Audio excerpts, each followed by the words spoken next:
Hi, friend. My name is Cassandra. Let's talk about fruit. Because some people say, don't judge me. But Jesus said something very different. In Matthew 7:16, Jesus said, you will recognize them by their fruit. Not by their words, not by their branding, not by their charisma, not by how spiritual they sound, by their fruit. Fruit is evidence. Fruit is outcome. Fruit is what grows from what's planted. Jesus goes on. Every healthy tree bears good fruit, but the diseased tree bears bad fruit. He doesn't say the tree occasionally slips. He says the nature of the tree determines the fruit. Now, let's define fruit. Galatians 5:22-23 gives us the fruit of the Spirit.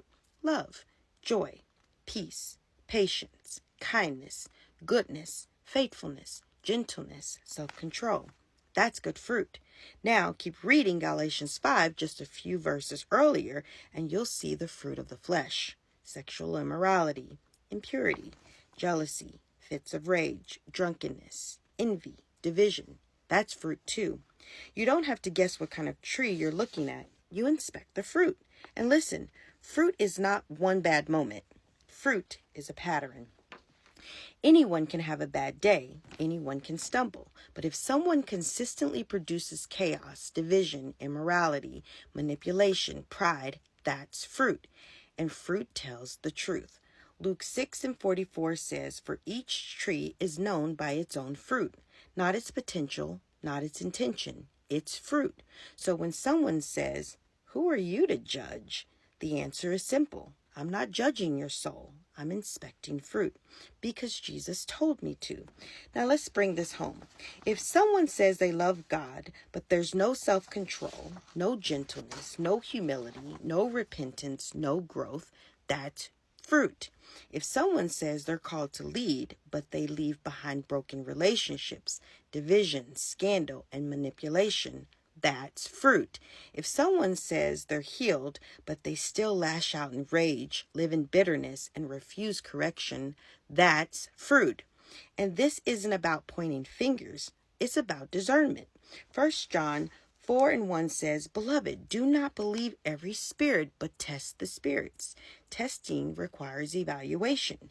Evaluation requires inspection. And inspection requires fruit. Now, let me say this clearly for the unbeliever watching. This is not about nitpicking people. This is about safety. If you go to the grocery store and pick up an apple that is rotten and moldy, you don't feel guilty for putting it back. You recognize that it's unhealthy. Jesus is saying the same thing spiritually. Not everything that looks good is good. Not everyone who says, Lord, Lord, belongs to him. That's Matthew 7:21. That's not my opinion. That's his words. So yes, we are fruit inspectors, not self-righteous critics, not condemning judges, but discerning believers. And here's the uncomfortable part.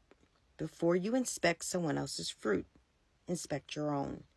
What's growing in your life? Peace or chaos? Self-control or indulgence? Humility or pride? Because fruit doesn't lie. It may take time to grow, but eventually it shows.